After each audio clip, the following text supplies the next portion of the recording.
short stories from my Elements of Mystery collection. Number 29, Copper. This is actually an excerpt from my novella, Cauldron, the first book in my witch series. Io ira item, or take the train, Penelope asked. Io ira item, Latin for to travel, referred to the instant travel method available to witches for magical purposes. A witch or a wizard simply stated their destination. Then they disappear from their current location and instantaneously reappear in their chosen location. Like on Star Trek, but without the transporting machine. Traveling to Nuremberg is magic related. I require a rare ingredient for my magical potions, Cat reasoned. Then io ira item it is. Penelope smiled mischievously, thrilled to skirt around the world. She jumped at the chance to save time. She knew traveling by train, even a speedy one, would waste several hours of their precious last day in Europe. Since I need the ingredient, I better do it. Cat grabbed Penelope's hand and said, Hexenhausen, Nuremberg, Germany, io ira item. Penelope and Cat arrived at their destination instantaneously, then Hexenhausen. Don't you just love io ira iteming? Penelope stared at the sign above the entrance. It boasted a black, wrought iron outline of a witch and a black cat. I'm surprised they're so open about their magic. Maybe they're powerful enough to not worry about townsfolk chasing them down with pitchforks and persecuting like the old days of the witchcraft trials. Penelope waved an imaginary wand through the air. Their destination rested high on the hill next to Schloss Nuremberg. The pair of witches looked out at the city below, marveling at its quaint beauty. You brought me to a beer garden? Penelope shot Cat a dirty look.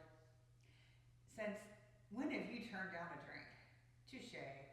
Penelope sighed and glanced around the outside area. The beer garden offered dozens of tables outside with a great view of the castle.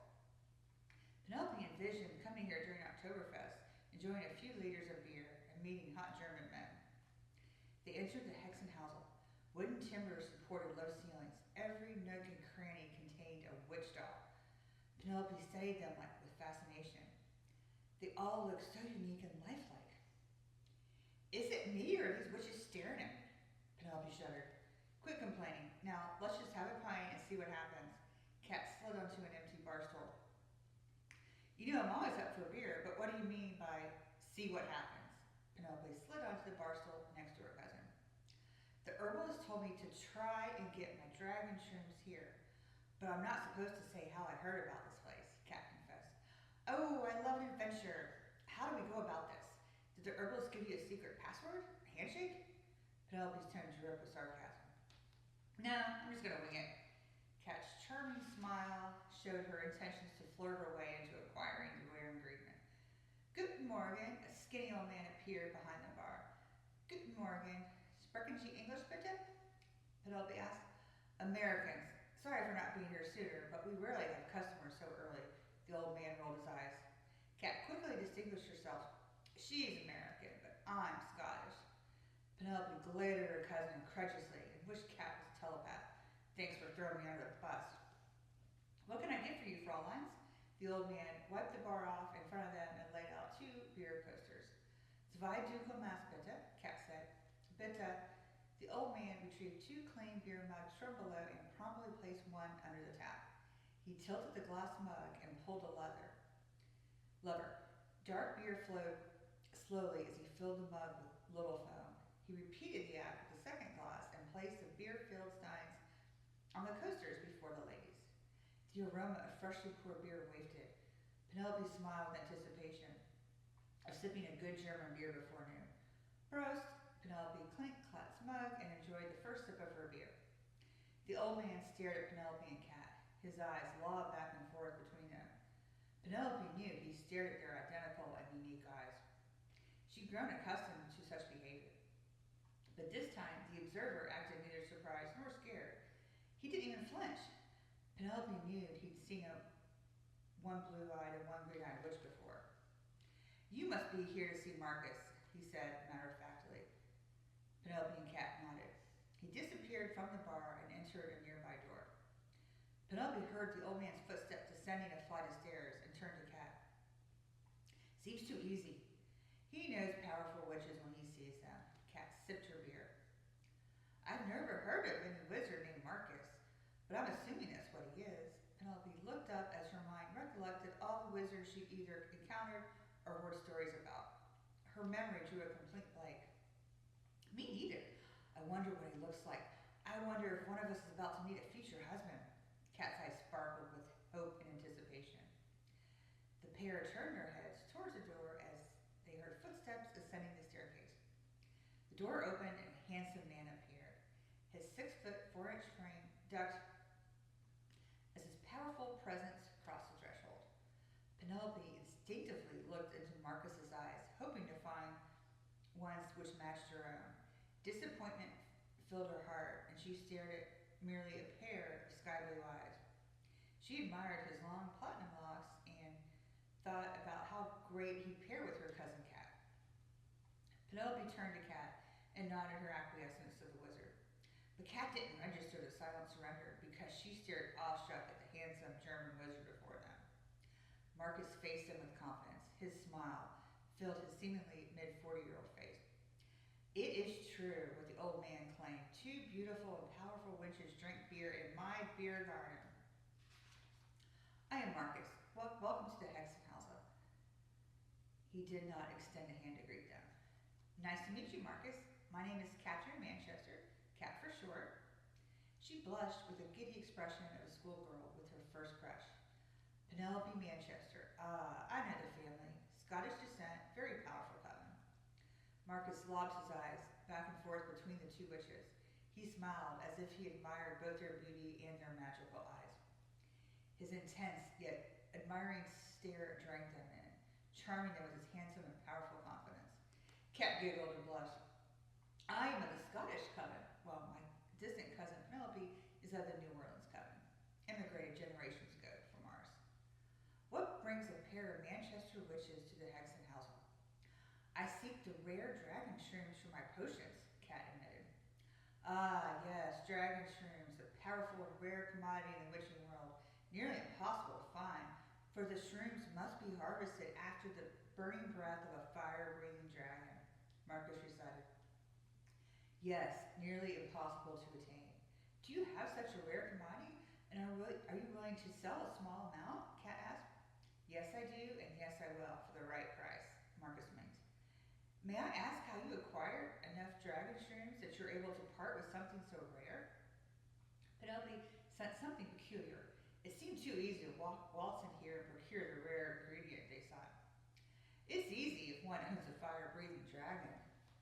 Follow me into the cellar. I'll show you the dragon shrooms, and we can negotiate a fair price. Marcus smiled at them with ease. His charming demeanor easily persuaded Cat to follow an unknown wizard downstairs.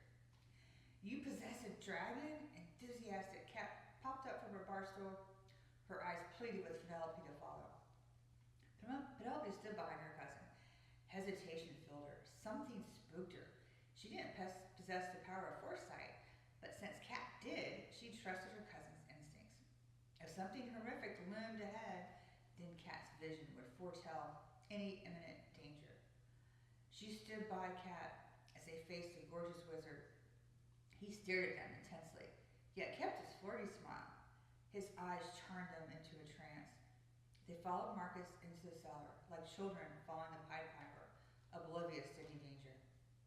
The pugnancy of the musty cellar struck Penelope's nostrils as they descended a circular stairwell.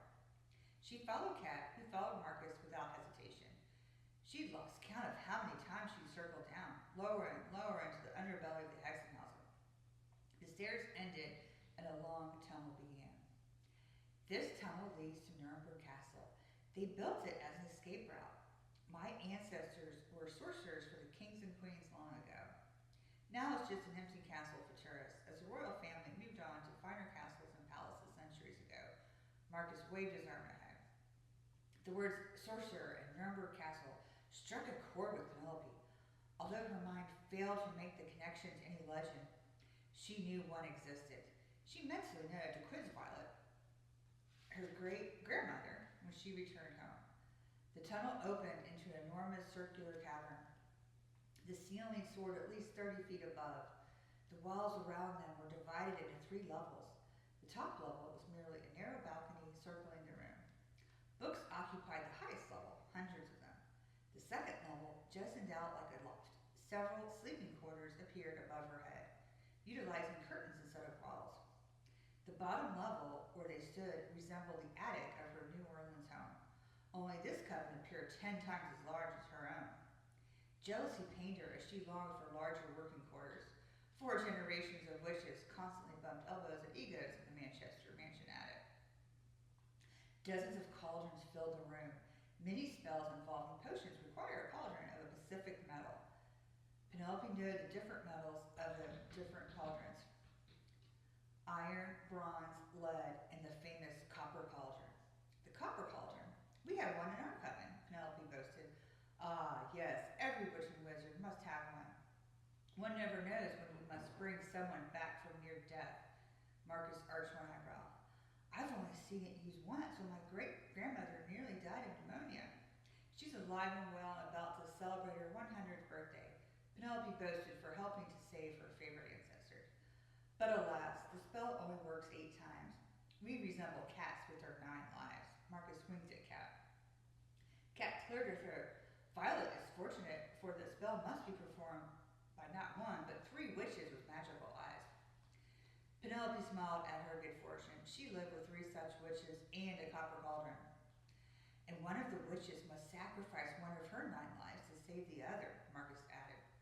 Or they can split lives. 2 can each give 1/2, or 3 can each give 1/3, Penelope countered.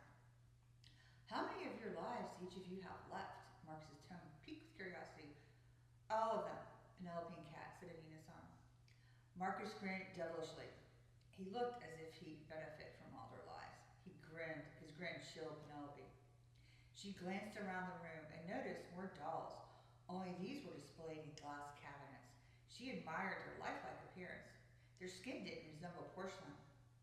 It resembled real tissue. She longed to touch one, but couldn't, for they lay behind glass enclosures. Something unique struck her. Their eyes. Many of them bore eyes which matched her own. These dolls fascinate me. Look, they're so real. Penelope studied the dolls. I make them myself. I store most treasured ones down here. I keep a few common ones upstairs, but I fear a little girl might steal them one day. Penelope and Cat admired Marcus's doll collection.